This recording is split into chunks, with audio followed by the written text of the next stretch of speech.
Dengue প্রতিরোধে বিশেষ অভিযানে জলপাইগুড়ি পুরসভা। এদিন ডেঙ্গু বিজয় অভিযানের পাশাপাশি স্পেশাল ক্লিনিং ড্রাইভ এ আরও উদ্যোগী হল জলপাইগুড়ি পুরসভা। ডেঙ্গু প্রতিরোধের বিষয়ে শুরু হয়েছে সচেতনতামূলক অভিযান। এদিন শহরের বড় পোস্ট অফিস মোড়ে থেকে শুরু হলো সচেতনতা বৃদ্ধির লক্ষ্যে অভিযান কর্মসূচি। উপস্থিত ছিলেন পুরসভার ভাইস চেয়ারম্যান সৈকত চ্যাটার্জি, পুরসভার এক্সিকিউটিভ অফিসার দেবদুলাল পাত্র ও এস তাপস দত্ত সহ পুরকর্মীরা। ভাইস চেয়ারম্যান সৈকত চ্যাটার্জি বলেন, বড় পোস্ট অফিস মোড়ে যে সমস্ত ড্রেন নোংরা অবস্থায় রয়েছে সেই সমস্ত ড্রেনগুলো অতিরিক্ত লেবার এনে সেই ড্রেন পরিষ্কার করার উদ্যোগ নেওয়া হয়েছে। এই অভিযান ডেঙ্গু বিষয়ে অভিযান বলে জানান তিনি। আজ থেকে স্পেশাল অভিযান শুরু হলো। এদিন জলপাইগুড়ি শহরের বিভিন্ন জায়গায় অতিরিক্ত লেবার এনে এই ড্রেনগুলো পরিষ্কার পরিচ্ছন্নতার কাজ শুরু করল পৌরসভা। ডেঙ্গু দমনে বিশেষ নজরদারি দেওয়া হবে জলপাইগুড়ি পৌরসভার তরফে বলে জানান সৈকত।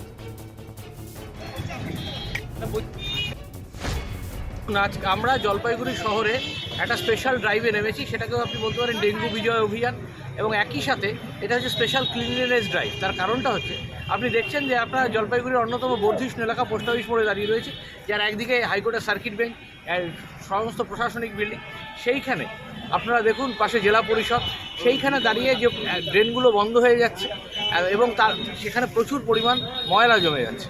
আমরা স্পেশাল ম্যান্ডেজ তৈরি করে বাইরের লেবার হায়ার করে আমরা কিন্তু এই অভিযান শুরু করেছি। কারণ আপনি জানেন যে জমা জলেই, শুধু ড্রেনের জল বলে না, জমা পরিষ্কার জলেও কিন্তু এডিস মসকুইটো জন্মায়, এবং যে এডিস মসকুইটো হচ্ছে ডেঙ্গুর মশা, এবং ডেঙ্গুকে তো লাইটলি নিলে হবে না, কারণ ডেঙ্গু থেকে যদি হ্যামারেজিক শখ একটা মানুষের মৃত্যু পর্যন্ত হতো। অভিযান আমাদের এই স্পেশাল ম্যান্ডেজ তৈরি করে আমাদের বিভিন্ন ওয়ার্ডে যে কাজ করার এই অভিযান, এবং হাই ড্রেন ক্লিনিং, এবং আমাদের যে লোকাল লেবার যারা রয়েছে পৌরসভার প্রতিদিনে তাদেরকে দিয়ে ছোটো ছোটো ড্রেন ক্লিনিং, এগুলোকে আমরা অত্যন্ত গুরুত্ব দিয়ে করছি।